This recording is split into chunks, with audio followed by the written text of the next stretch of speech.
3 நிமிஷத்தில் bread omelette பார்க்கலாமா?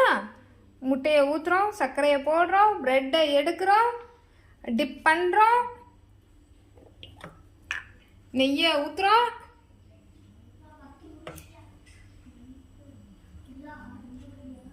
அதில் போடுறோம்.